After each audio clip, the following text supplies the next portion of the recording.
হয়ে সাবের হোসেন চৌধুরীকে ৫,০০০ টাকা বন্ডে জামিন মঞ্জুর করেছেন। প্রায় ৬টি মামলার ভিতরে ৪টি মামলা বিজ্ঞ আদালত জামিন মঞ্জুর করেছেন এবং 2টি মামলা বিজ্ঞ আদালত যে জামিন শুনানি আমরা করেছি উনি সন্তুষ্ট হয়ে উনি পর্যালোচনায় আদেশ দিবেন।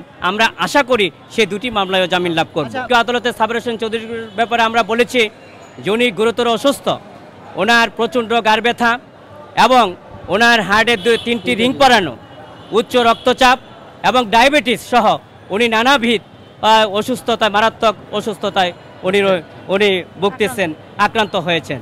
আমরা বিজ্ঞ আদালতে সাবমিশন রেখেছি। বিজ্ঞ আদালতে আমরা বলেছি সাবের হোসেন চৌধুরী জামিন পেলে উনি পলাতক হবে না। আইন এবং আদালতের প্রতি ওনার পূর্ণ আস্থা এবং বিশ্বাস রহিয়াছে। বিজ্ঞ আদালত আমাদের বক্তব্য অত্যন্ত মনোযোগ সহকারে, অত্যন্ত ধৈর্য সহকারে আমাদের বক্তব্যগুলো নিয়েছেন এবং বিজ্ঞ আদালতে আমরা জামিন চেয়েছি। এই সকল মামলায় বিজ্ঞ আদালতে আমরা জামিন চেয়েছি যে এই কারণেই যে সাবের হোসেন চৌধুরীকে যে জামিন দেওয়া হয়, আইন এবং আদালত শক্তিশালী হবে, জুডিশিয়ালের প্রতি মানুষের আস্থা বিশ্বাস বাড়বে এবং মানুষের যে আস্থা বিশ্বাস আইনের আদালতের প্রতি আছে সেটা আরও বেড়ে যাবে। বিজ্ঞ আদালত সন্তুষ্ট হয়ে সাবের হোসেন চৌধুরীকে ৫,০০০ টাকা বন্ডে জামিন মঞ্জুর করেছেন এবং বিজ্ঞ আদালত সহ সারা বাংলাদেশের মানুষ আজকে আনন্দিত এবং খুশি হয়েছে যে বিজ্ঞ জুডিশিয়ালে যে এখনও ন্যায় বিচারে পাওয়া যায় এবং মানুষের আস্থা এবং বিশ্বাস যে আদালতের প্রতি রয়েছে সেটাই আমাদের। আপনারা ইতিমধ্যে জানেন যে মানুষের জামিনটা হচ্ছে মানুষের কনস্টিটিউশন রাইট, অর্থাৎ সাংবিধানিক অধিকার।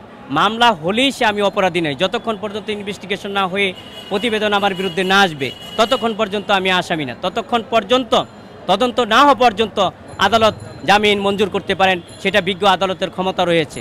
সেই ক্ষমতা বলেই বিজ্ঞ আদালত জামিন দিয়েছেন। তার পূর্ব আমরা দেখেছি একজন বিশিষ্ট ব্যবসায়ী আসলাম শ্রেণীবাদকে জামিন দিয়েছেন, একজন বিশিষ্ট নাট্যকারকে জামিন দিয়েছেন এবং সর্বশেষ সাবের হোসেন চৌধুরীকে সকল মামলায় জামিন দিয়েছেন।